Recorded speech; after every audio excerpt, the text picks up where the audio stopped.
Selamat datang di podcast Dongeng. Hari ini, dongeng kita ini bukan soal pangeran atau naga ya, tapi tentang sebuah kekuatan besar di panggung politik Indonesia. Kekuatan yang seringkali nggak terlihat.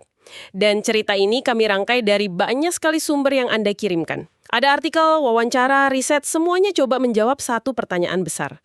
Gimana caranya Muhammadiyah, organisasi raksasa ini, bisa begitu berpengaruh tanpa terjun langsung ke politik praktis?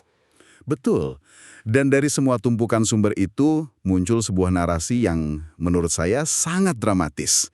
Ini yang akan kita bedah hari ini. Kita sebut saja ini dongeng tentang kekuatan senyap melawan kekuatan bising. Ini bukan kuliah sejarah loh ya, tapi sebuah penelusuran tentang pilihan, strategi yang cerdas, dan pengaruh yang jalannya sunyi tapi denyutnya terasa di seluruh nadi bangsa. Kekuatan senyap. Nah, ini langsung ke intinya kan. Di dunia politik yang hiruk-pikuk begini, di mana semua orang teriak biar didengar, bukankah diam itu ya sama saja dengan menyerah, kalah sebelum bertanding gitu? Mari kita bongkar dongeng ini. Kita lihat apa benar kesunyian itu adalah sebuah kekuatan. Tentu. Mari kita mulai dari babak pertamanya, konflik filosofis yang jadi dasar semuanya. Begini, setiap kekuatan besar, setiap organisasi, itu berdiri di atas sebuah pilihan yang fundamental. Nah, bagi Muhammadiyah, pilihannya itu adalah menjadi garam atau menjadi bendera. Ini metafora kunci yang harus kita pahami dulu. Benar-benar. Dan metafora ini kuat sekali. Sebuah bendera itu kan jelas terlihat, berkibar, menuntut perhatian, jadi simbol kekuasaan yang nggak bisa diabaikan. Tapi ya itu, pengaruhnya cuma sebatas di tiang tempat dia dipancang. Sementara garam itu beda. Dia larut, menyebar, memberi rasa ke seluruh masakan, tapi wujudnya sendiri nggak harus kelihatan. Pengaruhnya meresap di mana-mana. Dan Muhammadiyah secara sadar memilih jalan garam ini. Oke, saya paham metaforanya kedengarannya puitis, tapi coba kita tarik ke dunia nyata yang lebih pragmatis ya. Politik itu kan soal transaksi, soal kekuasaan yang bisa diukur, kursi di parlemen, jabatan menteri, anggaran. Kalau mereka milih jadi garam yang nggak kelihatan, apa yang bikin politisi, orang-orang yang megang bendera, mau dengar mereka? Bukannya mereka malah akan diabaikan karena nggak punya daya tawar konkret. Pertanyaan yang sangat tepat. Dan ini membawa kita ke pembedaan yang krusial. Seperti yang sering ditekankan oleh Ketua Umum Muhammadiyah, Haidar Nasir. Pilihan ini sebetulnya adalah soal memilih arena pertarungan. Ada dua arena politik gitu. Yang pertama, sebut saja high politics, politik adiluhung. Nah, inilah arena yang dipilih Muhammadiyah. Politik nilai ya, politik kebangsaan begitu. Persis, tujuannya bukan merebut kursi, bukan memenangkan pemilu, tapi membangun fondasi karakter bangsa, mencerahkan pemikiran, menjaga moral negara. Mereka nggak sibuk ngurusin satu kapal, yaitu satu partai politik. Tapi mereka sibuk memastikan seluruh samudra, yaitu bangsa ini, tetap jernih, layak untuk dilayari semua kapal. Oke, jadi mereka main di level filosofis. Sementara itu ada arena kedua yang Anda sebut law politics atau politik praktis. Disitulah pertarungan sesungguhnya ya. Perebutan kekuasaan, pemilu, lobby-lobby. Dengan sengaja menjaga jarak dari arena ini, apa mereka nggak justru menyerahkan lapangan permainan ke pemain yang mungkin nggak sejalan dengan nilai-nilai adiluhung mereka? Kedengarannya pasif sekali strateginya. Di permukaan, ya, terlihat pasif. Tapi disinilah ironinya. Kekuatan mereka justru lahir dari ketidakhadiran yang disengaja itu. Karena tidak terikat pada satu partai, mereka punya kemewahan yang langka, objektivitas. Mereka bisa kritik pemerintah, tapi di saat yang sama juga kasih masukan ke oposisi tanpa dicurigai punya agenda elektoral. Dan pilihan ini bukan keputusan kemarin sore. Ada satu momen dramatis dalam sejarah yang mengukuhkan ini, sebuah titik balik. Ada merujuk ke tahun 1971 kan? Dari sumur yang ada, momen ini digambarkan seperti sebuah, perceraian. Tepat sekali. Coba kita putar waktu sebentar. Bayangkan Anda ada di Indonesia tahun 1971. Panggung politiknya itu, bergejolak luar biasa. Orde Baru sedang mengkonsolidasikan kekuatannya. Organisasi-organisasi massa, termasuk yang basisnya agama, ditarik-tarik dari segala arah. Dipaksa berafiliasi, jadi mesin pendulang suara. Suasananya penuh tekanan. Kamu ikut kami, atau kamu melawan kami? Jadi di saat semua orang lagi berebut milih tim buat ikut tanding, Muhammadiyah justru memutuskan buat jalan keluar dari stadion. Dari sudut pandang strategi politik murni, itu kedengarannya seperti blunder kolosal. Kenapa mereka melakukan itu tepat di saat pertaruhannya lagi tinggi-tingginya? Karena mereka melihat bahaya yang lebih besar. Para pemimpin Muhammadiyah saat itu sadar, kalau mereka larut dalam politik praktis, energi organisasi akan habis. Habis untuk konflik jangka pendek, untuk intrik, untuk rebutan kursi. Identitas mereka sebagai garam akan hilang, terkontaminasi kepentingan sesaat. Maka, lewat keputusan epik yang namanya Khittah Ujung Pandang 1971, mereka melakukan ikrar perceraian itu.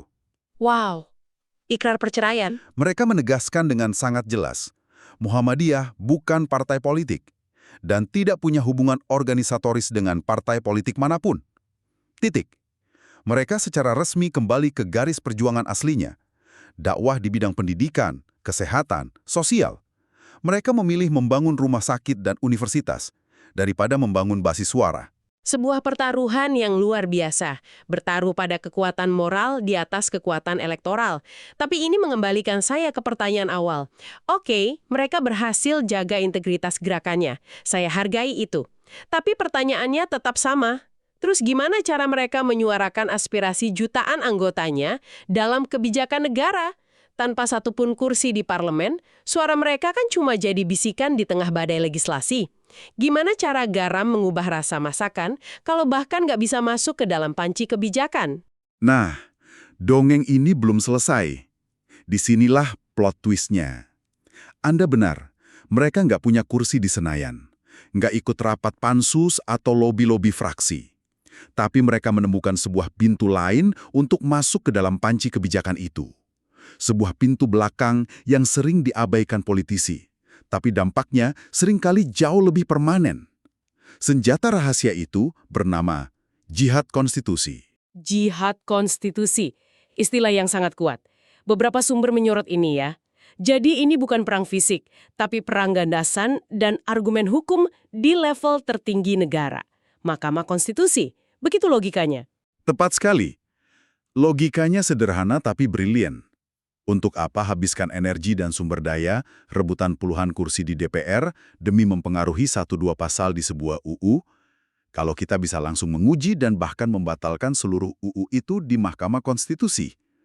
Jadi ketika ada produk hukum yang mereka anggap merugikan publik, tidak adil, atau bertentangan dengan jiwa UUD 1945, Muhammadiyah maju menggugat.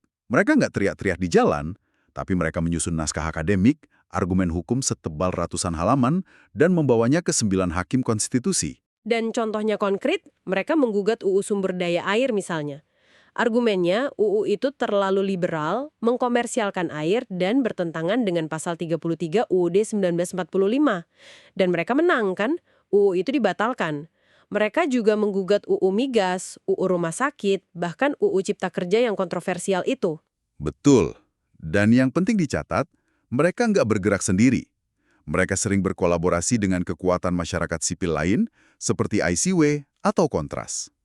Ini menjadikan mereka apa yang bisa kita sebut sebagai oposisi paling efektif yang bukan oposisi. Mereka nggak punya fraksi di parlemen, tapi lewat jalur hukum, mereka berhasil meluruskan kembali kiblat kebijakan bangsa. Sebuah gerakan senyap dengan dampak yang sangat nyaring. Cerdas, saya akui.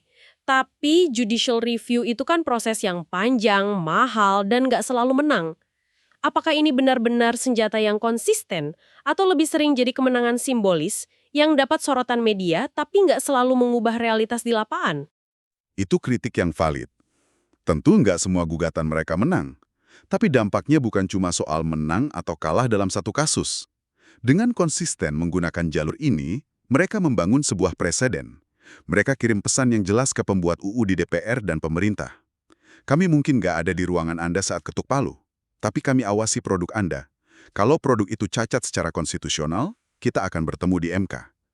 Itu bentuk check and balance dari luar sistem politik formal yang sangat kuat. Baiklah, strategi hukum itu masuk akal untuk isu-isu besar yang geraknya lambat. Tapi mari kita kembali ke dunia modern yang serba cepat dan bising ini, terutama saat pemilu. Di masa seperti ini kan, semua orang seolah dipaksa memihak. polarisasi tajam sekali. Gimana mereka bisa bertahan dengan gaya kepemimpinan Haidar Nasir saat ini yang kita tahu begitu tenang, terukur, dan sunyi. Sangat kontras dengan hiruk-pikuk politisi di media sosial. Disinilah kita melihat seni diplomasi tingkat tinggi dipraktekan.